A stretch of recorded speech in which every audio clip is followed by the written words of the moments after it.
pretty clear around here now. So The road to this success place. is Then what you want to do is you want to make sure that, like, these are called fingers, these things standing out. So you can make sure that there's at least like an overlap or 1 to 2 fingers, because otherwise the concrete might crack in between the rebars. The more the better. And then of course it depends what's gonna drive, what's gonna stand on your thing. If this was being a place where a truck might run over, it would make it more sturdy, of course. This is 6mm rebar, but then we're gonna throw in some 8mm ones to make it more sturdy. In Sweden it's called to "ny" it together in Swedish. I wouldn't know what it's called in English actually. We're using right now to "ny" it together. This is metal thread. Actually in Sweden this is called "nytråd," so it's like specifically for tying this together. You shouldn't tie them too hard. If you tie them too hard, they will just break, but they shouldn't be too loose either. You know, still want things to stay in place. But it's usually by putting more of them rather than tying one super hard. Just keep riding. And then there's like, you learn over time, or you can calculate in a, like for that thing with the text over there, the ramp that has no support under it. Obviously we use big rebar, like 16mm, maybe in 20mm, and there's a completely different thing.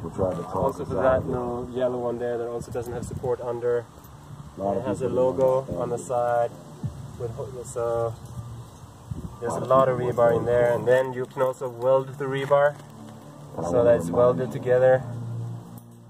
But here that would be overkill, so here we just need some 6s and some 8s, and then I'm probably also gonna make some of these go in under here, so that the rebar is also making sure that it's under here if someone puts screen that comes to the car here or something in the future.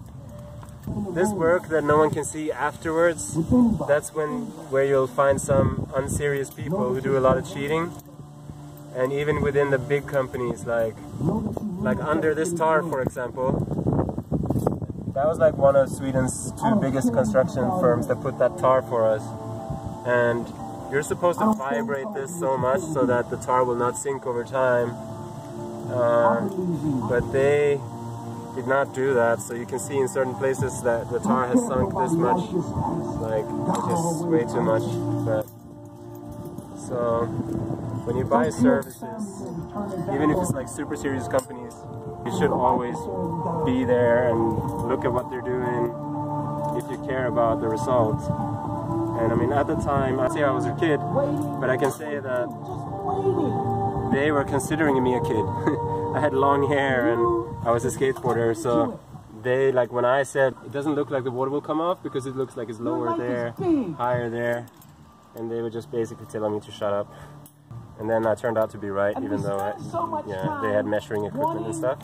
And the reason I say that is just like, just if you know something, if you feel something is wrong with something, and it might just pay off to just be a pain in the ass for the people doing it for you. But of course you have to know your place too. Like if you're working with a city and they are funding something, you can't be too much of a pain in the ass either, and they might be friends with the construction company, and so you have to like learn to speak very peacefully, and like if someone does something wrong, you have to learn how to say it without criticizing them, or say like, hey, do you think, would it be possible that maybe we measure this again to see if it's lower there and there? Because I'm just thinking it would be such a big hassle if the rainwater collects there, no one will be able to skate here. They'll learn how to use finesse. Finesse, yeah, tact. And that's like something that I definitely like had to learn the hard way, and listening to people like, this is one guy, Marshall Rosenberg, he used to teach something called nonviolent communication. He passed away a couple of years ago. But yeah, if you want to learn that stuff and learn it, you know, on a high level, much higher than I'm at, you know, but at least you grab something from it.